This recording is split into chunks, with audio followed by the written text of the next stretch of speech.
कौलारू घरट्याचा थाट वेगळा, पाखरांचा ऐकू येईना दगळा, हिरव्यागार शेतांचा साज निराळा, जणू काही स्वर्ग रे आभास निराळा.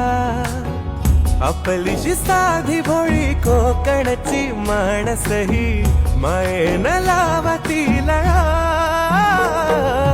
गोड इथली पायवाट ओढ लावे या मनात, गोड इथली पायवाट ओढ लावे या मनात.